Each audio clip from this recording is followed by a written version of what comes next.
Olivia here, and for today's video, let's do a general tarot reading for all zodiac signs. So, if hindi ka makarelate, bigay mo sa iba, and better reading will always find you. But if makarelate ka, don't forget to follow, comment, subscribe. Yeah, let me know. Pasensya na sa mga ingay na maririnig. So, ayun. Balang araw, magkakaroon din tayo ng sariling place at medyo tahimik na doon. Super tahimik. But for now, let's do this. General readings. I can...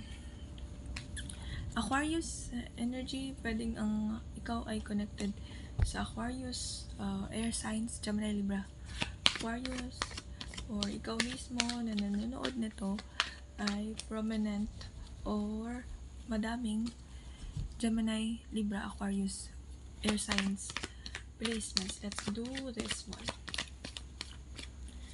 We have here 9 of Cups,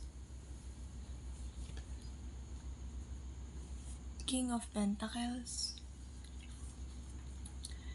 8 of Pentacles. You're focusing or meron ako nakikita ditong mas magpo-focus ka or pinagpa-focus ka ng intuition mo, ng spirit, Holy Spirit, whoever you're believing in, na higher being. Pinagpo-focus ka sa iyong career, sa iyong money, sa stable aspects ng buhay mo.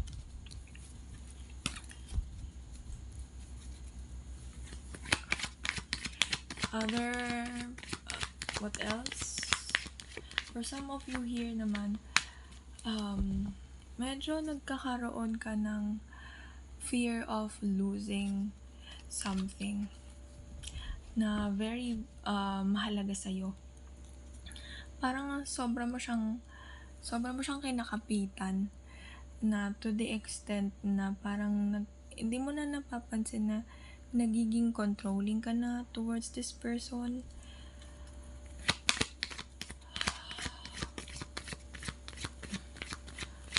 Meron pa ako nakikita dito for some of you, especially if you're single, pwedeng may umaaligid sa'yo sa work mo. Pero hindi ka nagpe-pay attention sa taong ito eh. Especially if this is your boss or somebody na mas mataas yung posisyon kesa sa'yo.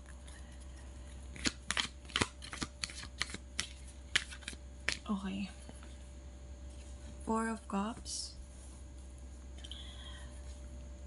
Knight of Cups, and Ace of Pentacles. So, yun, additional messages for you here is, merong mga offer na parang hindi mo kaagad pinapansin or hindi mo kaagad binibigyan ng oras para i-evaluate ito. Maybe for some of you here, nakakaramdam ka na ng comfort and contentment sa kung naasaan ka man ngayon. But for others of you who are waiting for something na related sa career, sa pag-usbong, sa changes, positive changes sa career mo, meron ako nakikita dito that maybe this offer, kahit maybe na yung offer na paparating sa'yo, kahit medyo hindi mo agad-agad to mapapansin, you will parang ma-engganyo ka in the long run, and it will give you a positive result, a good start. When it comes to your money, sa iyong career, I heard the word elevation. Pwedeng magkaroon ka ng, ayun nga, dagdag career, dagdag kita. For some of you here naman, meron ako nakikita sa love aspects. Bukod sa may someone na umaaligid sa'yo na higher position, or pwedeng mas older sa'yo, pero hindi mo bet. Meron ako nakikita dito, someone naman na younger sa'yo. For now, he is offering you emotions, but this person makikitaan mo siya ng potential na parang puwede siya pang long term. And, for others naman of you, mas umuusbong yung love life, merong love life energy dito, pero, mas tina-try mo talagang i-focus yung sarili mo when it comes to your money. And for others of you who are waiting for an increase, this is a positive yes here. And ayun nga, be mindful talaga. I always say this, be mindful when it comes to your abundance. And for others of you here, doon naman sa emotions. When it comes to your emotions, don't forget to be grateful kung ano yung natatanggap mo. Huwag masyadong pakampante. Do not put all of your eggs, ika nga nila, in one basket. So, ayun, yeah, this is your general reading. If nakarelate ka, just comment anything and don't forget to follow and subscribe. Thank you.